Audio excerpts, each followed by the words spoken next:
2020년 5월 14일 저녁 8시 24분입니다.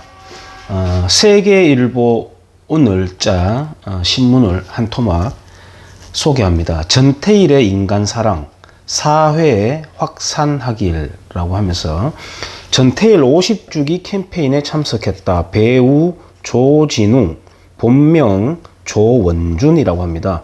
43세이네요. 거의 저하고 연배가 똑같이 나이가 먹어서 그런 분인데 연예인입니다. 자, 한번 보세요. 표정 한번 보세요. 전태일 동상 옆에 서서 아주 비장한 표정으로 이 캠페인 행사에 참여하고 있습니다. 이 사람은 어떤 생각을 갖고 있을까요? 모르긴 하지만 아마도 뭔가 대한민국의 보수 세력이 노동자 계급을 착취하고 그러니까 친일 후손들인데 또 노동자 계급도 착취하고 미제와 결탁해서 대한민국을 분단으로 몰아가고 뭐 이런 식의 역사관을 갖고 있을 가능성이 상당히 크고, 당연히 이 사람은 지금은 통합당이라고 하는 그 보수 정당에 대한 정오심을 갖고 있을 것이 거의 확실합니다. 저는 전태일이 보면 여기서도 나오지만 행사위원회는 앞으로도 매주 수요일 전태일 다리에서 노동자, 청년, 문화예술인 등 각계각층이 참여하는 캠페인을 진행할 예정이다. 문화제 형태로 하는 지금 수요 집회에서 위안부 동상을 그 거짓에 기초한, 지금 보면은 위안부 이야기를 커버하기 위해서 경향신문, 한국일보 뭐 이런 좌익 언론들이 어떻게 나오냐 하면은 그거는 회계상에 약간 문제가 있을 뿐이지 그 위안부에 대한 진실, 자기들이 말하는 진실입니다. 그 사람들은 늘 자기들의 시나리오를 만들어 놓고 그걸 진실이다, 진상이다, 정의다 이렇게 하잖아요. 그래서 그걸 커버하기 위해서 그건 그냥 회계의 문제일 뿐이지 자기들이 주장하는 위안부 스토리는 진실이 그대로다라고 이제 그렇게 커버를 하는 걸 보고 참 인간들이 아니다, 저건 인간 새끼들이 아니다 이런 생각이 들었는데, 이제 전태일에 대한 것도 이렇게 동상을 세워놓고 매주 수요일 위안부 투라고 하는 게 맞겠죠. 왜냐하면 여기에 참가하는 사람들이 이 위안부 운동이라든지 사드 반대 집회라든지 촛불 문화제라든지 이런 데 다 이렇게 감자줄기처럼 엮여 있습니다. 엮여 있고요. 제가 전태일 평전을 갖고 있습니다. 여기서도 보면은 오늘 이 캠페인에서 전태일 평전을 뭐 읽고 뭐 그랬다 하거든요. 자, 전태일 평전은 오로지 좌경화된 구성으로서 플러스로서 쓰여진 조영래라고 하는 변호사인데, 이 사람이 썼는 책임에도 불구하고 어쩔 수 없이 자기들도 진실을 폭로해버리는 그런 단락이 나와요. 그 단락이 나오는데 제가 한번 보겠습니다. 자,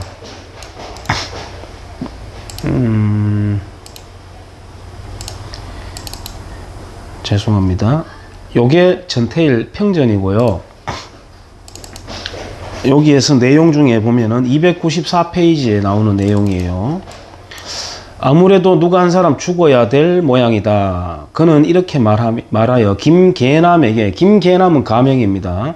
성냥불을 켜서 자신의 몸에 갖다 대어달라고 부탁했다. 전태일은 어머니도 초대한 그런 행사장에서 자기 몸에 불을 붙여서 죽을 리가 있습니까? 아무튼 자, 보세요. 설마 하는 생각에 그는 성냥불을 켜서 전태일의 옷에 갖다 대었다. 김계남이라고 하는 가명인 사람이요. 순간 전태일의 옷 위로 불길이 확 치솟았다. 친구들 보고 먼저 내려가라고 한 뒤 그는 미리 준비해 두었던 한 대 가량의 석유를 온몸에 끼얹고 내려왔던 것이다. 그러면서 전태일이 외쳤다 그래요. 근로기준법을 준수하라. 우리는 기계가 아니다. 일요일은 쉬게 하라. 노동자들을 혹사하지 말라. 그는 몇 마디의 구호를 짐승의 소리처럼 외치다가 그 자리에 쓰러졌다. 정말 이런 소리를 지르긴 했을까요? 때마침 그 자리에 있었던 한 회원이라고 표현합니다. 회원. 전태일은 나는 무식해서 내가 대학생 친구 한 명 있었으면 좋겠다 라고 이렇게 자기가 이야기했다지만, 전태일의 주변은 빨간 인간들이 완전히 포획해서 덕지덕지 둘러싸고 있던 터였습니다. 그 인간들이 전태일을 계속 선동해온 거예요. 그러니까 지금 보면은 우리가 환경운동 한답시고 툰베리라고 하는 그 어린 여자애 앞세워가지고 그런 캠페인, 환경 캠페인 벌리는 거하고 저는 비슷하다고 보는데요. 이 악당들인 거죠. 때마침 그 자리에 있었던 한 회원이 근로기준법 책을 전태일의 불길 속에 집어던졌다. 근데 전태일이 그 책을 갖고 막 구호를 외치면서 이제 타 죽었다고 이렇게 묘사하고 있죠. 이렇게 하여 근로기준법의 화형식은 이루어졌던 것이다. 근로기준법의 화형식이 아니라 전태일이라고 하는 순진한 사람을 태워 죽인 겁니다. 항상 시체팔이를 하죠, 이자들은. 자, 근데 이 책은 요 책 다음에 개정판이 나올 때는 요 대목은 싹 지워져 버렸습니다. 자기들만의 자체 검열을 한 셈이죠. 싹 없애버렸어요. 악마들입니다, 악마들. 지금 아까 회원이라고 했던 이 인간들 중에서 미국에서 목회 활동을 하고 있다고 하는데요. 죽기 전에 목회 활동을 한다면 천국이 있다고 믿을 거니까 죽기 전에 죽어서 단죄 받을 짓 하지 말고 그 시대의 진상을 고백하고 죽는 게 자기 인생에서 그 빛을 지지 않는 삶이 되겠죠. 전태일 바로보기라고 하는 책이 또 있습니다.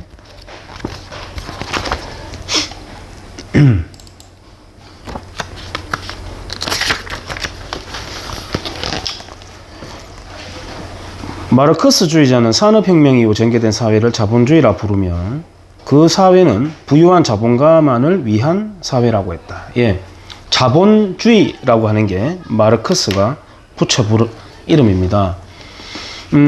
자본이라고 하면 뭔가 인간을 소외하고 인간을 억압하고 자본가만을 돈만 밝히는 뭔가 어쨌든 악의적으로 붙여진 이름이 자본주의라는 이름입니다. 근데요, 이 세상에 노예가 없어진 게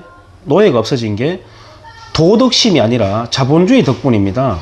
그 흑인 노예들을 운반하는 노예 운반선이 있습니다. 그 사진을 보면은, 그 그림을 보면 노예들을 이렇게 우리 칼잠 잔다 그러잖아요. 이렇게 딱 옆으로 세워가지고 쫙 눕혀가지고, 왜 최대한 노예를 많이 한 번에 실어 옮겨야 되니까, 경제성이 있으니까. 그렇게 옮겨오니까 노예들이 타고 오다가 죽고 병 걸리고, 당연히 그 열악한 환경 속에서. 그래서 다음부터는 노예들을 실어 옮기는데 좀 더 이제 여건을 좋게 해가지고 또 실어 나르는 거죠. 그거는 굉장히 극단적인 사례인데요. 왜? 노예 몸값이 떨어지니까. 그러니까 경제 원리로 인해서 노예가 운반하는 것도 개선이 돼버리는 거죠. 제가 노예제를 옹호하는 게 아니라는 이야기는 이해하시죠? 최악의 착취제도였던 조선에서 도덕심이 부족해가지고 조선 백성들을 그렇게 착취했나요? 자본주의가 정착하지 못했기 때문이죠. 지금의 북한처럼, 후기 조선이라고 할 수 있는 지금의 북한처럼.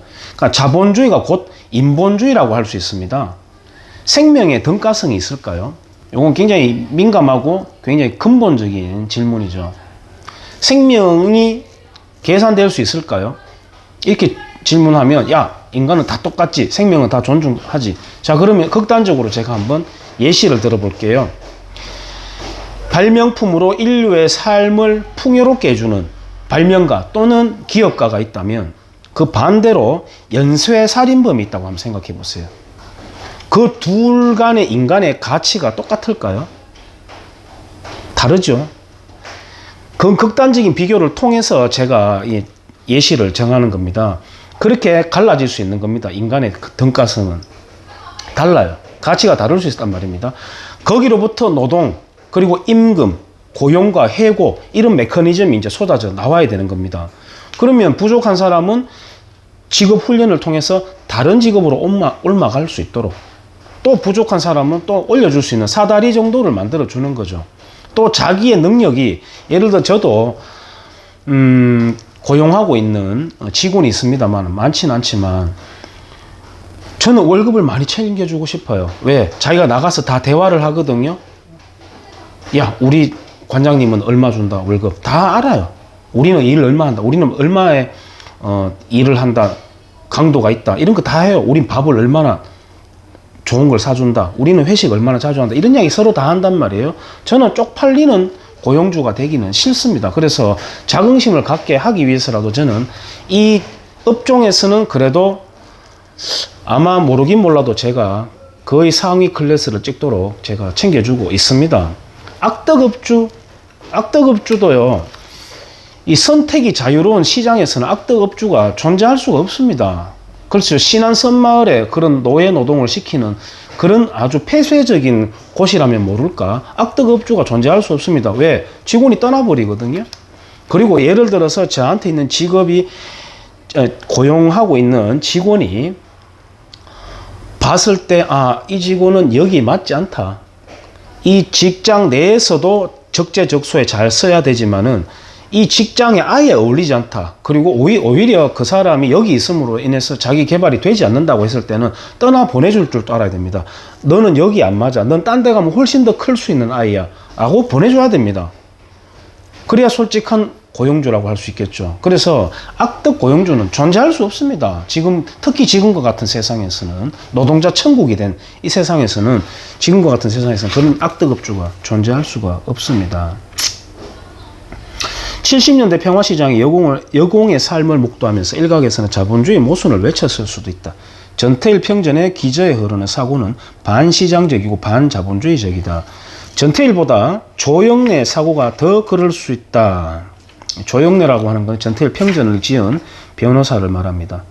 뭐 이렇게 쭉 내려오면서 SPA 브랜드 이야기 나오고요. 뭐 로마 제국 세국 세망사 를 인용하면서 또 책이 나옵니다. 이 책 괜찮은 책이니까. 전태일 평전을 보면 아까 그 연예인 있잖아요. 아주 그 뭔가 진중한 표정으로 그 캠페인에 오늘 행사에 참석했던 그 연예인은 이 책도 한번 같이 살펴보는 게 좋겠죠. 박정희는 노동자를 착취했는가? 라고 하는 책이 있습니다. 아예 근본부터 말이 안 되는 게요.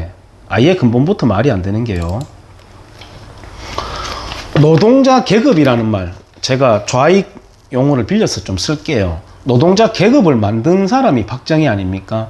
우리 할아버지 세대만 하더라도 일자리가 없어가지고 일본에 일하러 다녀오셨거든요. 그래서 우리 집안 최초의 논을 장만을 했습니다. 그 전까지는요, 남의 그 논 부쳐먹는다 그래요. 소작농인 거죠. 자기 땅을 가지지 않으면 머슴이고 노비인 겁니다. 일제시대에 노비제도를 폐지해버렸죠. 폐지했음에도 불구하고 그런 문화가 계속 풍속이 남아있었답니다. 저는 뭐 제 어릴 때 당장 봤으니까. 그리고 그 논에서 정말 즐겁게 리어카 끌고 다니면서 우리 논이다, 우리 논이다 이런 말을 우리 할매가 매번 이야기했습니다. 특히 정조 할머니, 이거 우리 논이다, 우리 논이다 이 말을. 얼마나 눈물겨운 역사적인 그런 우리의 흐름들입니까? 어쨌든 그 일자리가 없던 이 나라의 노동자 계급을 만들어버리고 기능공을 만들어냈죠. 경주고등학교라고 우리 경주시에서는 제일 시험 공부 잘 치는 아이들이 가는 학교가 있습니다만은 그 머리를 가진 아이들이 공고를 갔습니다. 공고 그때 또 화공과가 유명했고요. 요과도 있었습니다. 이렇게 도자기 만드는 과도 있고 뭐 자동차과보다는 화공과가 그때 더 세고 유명했습니다. 자동차 시장이 이제 확장이 되면서 자동차과가 또 각광을 받게 되는데, 그때 머리 좋은 아이들이 공고를 가서 공부하는 거, 그리고 기술을 배워가지고 대학 진학하지 않고 바로 산업 전선에 투입되어가지고 월급을 타는 걸 굉장히 자랑스럽게 생각했습니다. 부끄럽게 생각 안 했단 말이에요. 산업공상 문화를 뒤집어 버린 게 박정희입니다. 지금은 다시 그걸 뒤집었어요. 어쨌든 펜때 굴리고, 예? 노량진 가가지고 공시적으로 해서 어쨌든 그 안으로 들어가야 되는 걸로 다시 뒤집어지고 있단 말이에요. 정말 제가 안타깝게 생각하는 겁니다. 실리를 숭상하고 과학을 숭상하고 산업공상이 아니라 상인과 엔지니어가 대우받는 세상을 만들었는데 지금 뒤집어지고 있는 걸 제가 가장 안타깝게 생각하는데, 어쨌든 그때부터 이제 기능공이 탄생되는 거죠. 기능올림픽 대회 마찬가지, 그때 출전해서 메달 따고 다 박정희가 양산한 것이죠. 당장 우리 삼촌 둘 현대자동차 다니고 있는 분들, 작은아버지 두 분만 하더라도 한 분은 공고 나왔고요, 한 분은 상고 나왔습니다. 그래서 갔는데 정작 박정희 타도를 외치는 투쟁. 도대체 누구와 투쟁하자는 건지는 모르겠습니다. 자본가와 투쟁하자는 거겠죠. 우리 노동자 계급이다. 그래서 그 사람들이 어떻게 됐습니까?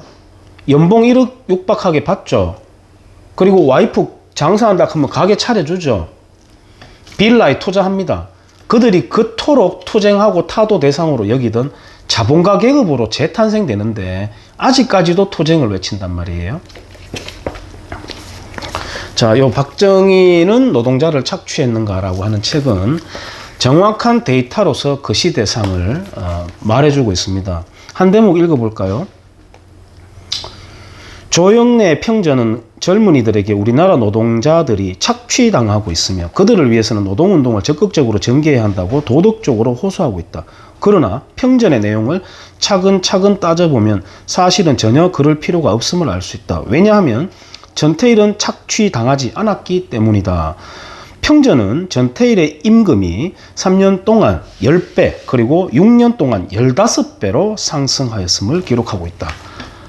3년 동안 10배, 6년 동안 15배면 도대체 어떻게 되는 일입니까? 일자리 자체도 없었던 나라이지만 임금이 이렇게 고속으로 상승하게 되는 겁니다. 전태일뿐만이 아니다 평화시장 여공들도 착취당하지 않았음을 평전은 동시에 시사하고 있다. 여공들도 6년 만에 임금이 4.7배 올랐기 때문이다. 농촌에 남아도는 인력이 무작정 서울에와 평화시장에서 6년 일하면 당시 우리 국민의 1인당 평균 소득을 벌었다. 그런데 착취라고? 또한 평전은 전태일에게 접근했던 대학 출신 노동운동 활동가들의 존재를 전혀 언급하지 않고 있다. 오히려 대학생 친구가 하나 있었으면 원이 없겠다는 거짓 문구로 젊은이들의 감성을 선동할 뿐이다.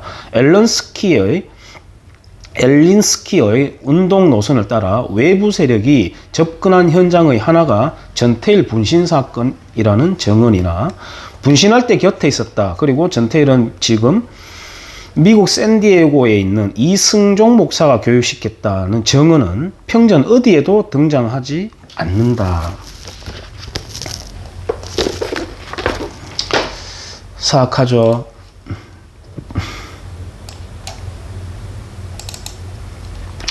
이 책에서는 현대중공업 기능공들이 입사한 뒤에 1973년에서 83년까지의 임금의 변화, 차는 뭐를 탔는지, 아파트 평수는 어떻게 달라졌는지, 중산층으로 어떻게 변해가는지, 자녀는 어떻게 나왔고 자녀들의 교육 수준은 어떻게 되었고, 우리 GRDP라고 하잖아요. 지금 여기도 현대중공업, 울산의 현대자동차 이런 이야기가 이 책에도 나오지만은 GRDP가 울산이 계속 1등이었습니다.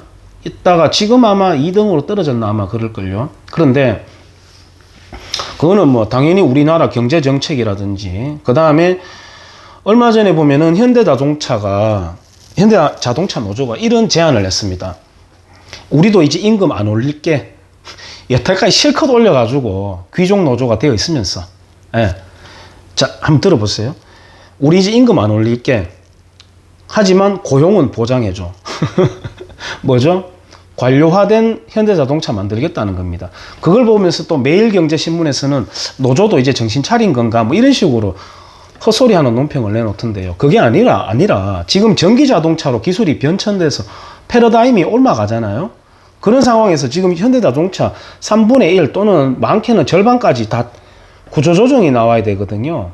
근데 그거 안 하고 우리 자르지 마. 임금 보장해줘.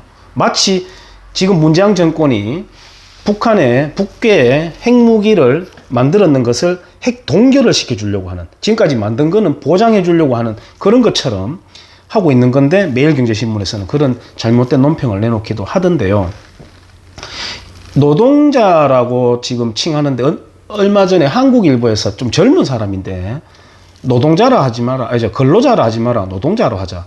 근로자라고 하는 표현은 자본가 계급에 착취당하고 있음을 말하는 것이다. 노동자라 해야 된다. 뭐 이런 젊은 사람이 논평을 내놓는 걸 보고 제가 정말 깜짝 놀랐습니다. 한국일보에 그런 걸 제가 본 적도 있습니다만은, 노동자라 칩시다. 노동자 계층을 가장 고립시키고 가장 착취하는 게 바로 대기업 귀족노조입니다. 아까 현대자동차 이야기도 했지만은, 고용 보장해줘. 고용을 보장한다는 거는 자기들이 자르지 않고 청년들이 들어오는 거를 막아버리겠다는 거거든요. 예, 입만 살려놓고 학문을 묶어버리겠다는 겁니다. 퇴로 차단. 이게 젊은이들이 주적으로 삼아야 됩니다. 민주노총 상류층들. 젊은이들이 주적으로 삼아야 되고, 민주노총 평조합원들도요, 손절해야 됩니다. 그래서 내부에서 투쟁이 일어나야 됩니다. 노노 갈등이 일어나야 되는 거죠. 보세요. 이 책에도 나오지만은, 이 여명일 겁니다. 이 사람 이름이. 지금 서울시 지자체 의원인 걸로 제가 알고 있습니다. 귀족 노조 고용 세습을 규탄하는 대학생 단체. 이런 움직임들이 터져 나와야 되는 겁니다. 이제는 청년들이 뛰들어오고 귀족 노조하고 싸우자고 나와야 되는 세상이 되어서 바뀌어야 됩니다. 한번 보세요.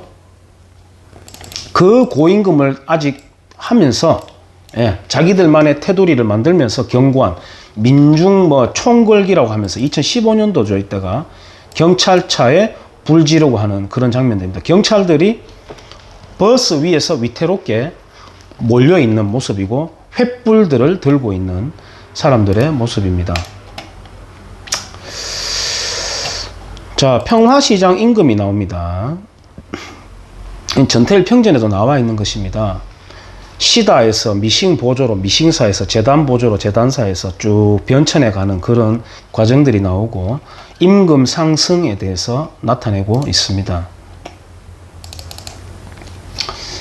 한계 노동 생산성, 한번 요 책에서 나오는 걸 제가 한번 보겠습니다.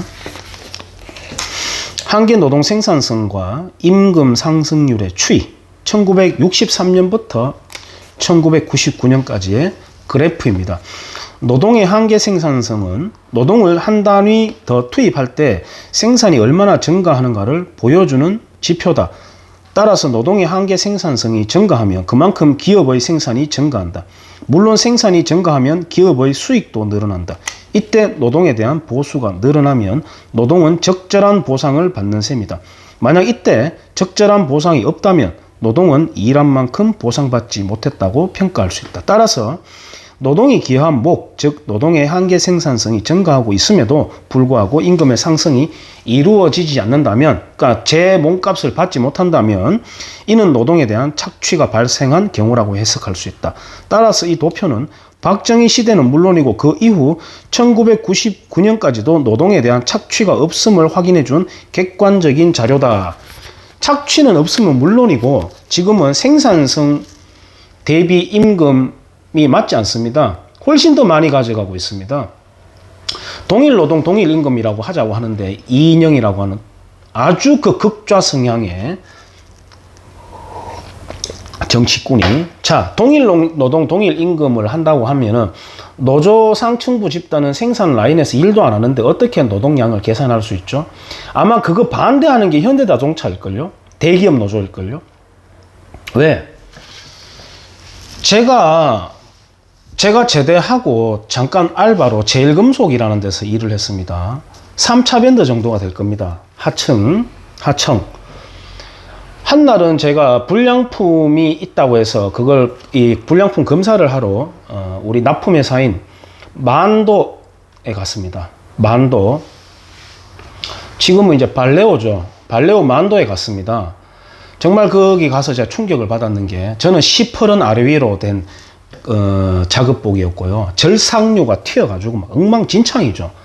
마치 뭐 길거리에 돌아다니는 주인 없는 개 같은 모습인데, 거기 가니까 마침 점심시간 벨이 울려가지고 우리도 밥 먹으러 가자고 하더라고요. 거기 이제 발레오 그 담당자가.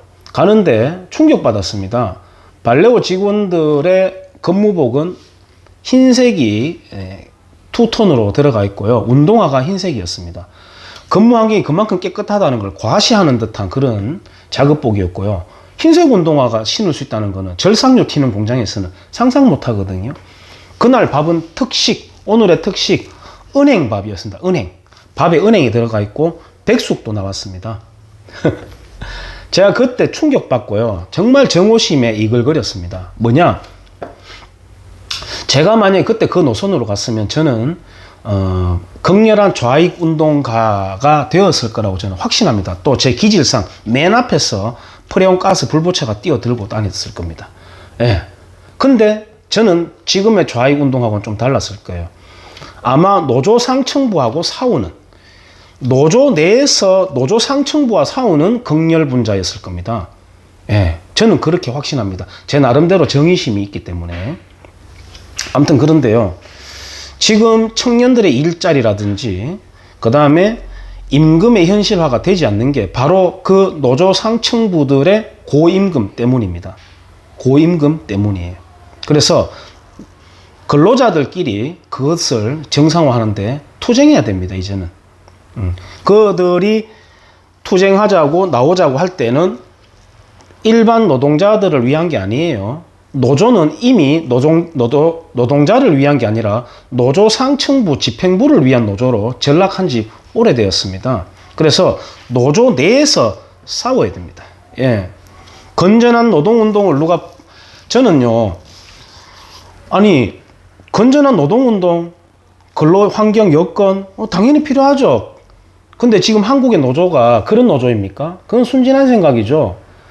노동운동 하는데 왜 제주도 군함제에 가서 미군 군함 못 들어오도록 카약 타고 다니나요?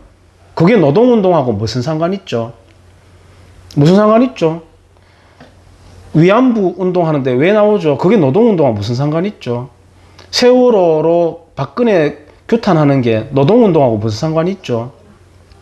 왜 친북적인 성향을 보이죠? 그 건전한 노동운동이라고 할 수 있습니까? 그러니까 제가 노조를 욕하는 겁니다. 그리고 노조원을 다 싸잡아서 말하는 게 아닙니다. 우리가 북한을 이야기할 때 북괴와 북한 주민들을 구별해서 말해야 되듯이 노조 상층부와 어쩔 수 없이 거기에 들어가 있는 노조를 우리가 구분해서 말해야 된다는 겁니다. 자, 그래서 지금 이 전태일에 관련된 캠페인은요, 한번 두고 보세요. 제2의 위안부 소녀상 세워놓는 그런 캠페인처럼 대한민국을 찢어발기는 그런 캠페인으로 계속 변해갈 겁니다. 이 연예인 얼굴 한번 보세요. 예, 굉장히 뭔가 정의감에 불타는 그런 표정이죠. 예, 저는 사악하다고 생각하지 않습니다. 이런 연예인들 보면. 그냥 띨빵해 보입니다. 띨빵해 보입니다. 끝간데 없는 정오심으로 이글이글거리는 이 표정을 한번 보세요. 이게 우리나라 연예인들의 실상입니다. Useful idiot. 자, 전태일 캠페인을 벌린다고 해서 제가 전태일 이야기는 전번에도 했습니다. 전태일 좀 이제 좀 놔주라고. 예. 아주 악마들인데요. 했지만 전태일 캠페인을 또 한다니까 저도 또 전태일 이야기 하는 겁니다. 이 좌익들은 계속 반복하거든요. 계속 반복합니다. 그래서 이런 거 나올 때마다 저도 카바 치기 위해서 내 나름대로는 영상을 만들어 보겠습니다. 계속해서. 자, 오늘 여기까지 하겠습니다. 감사합니다.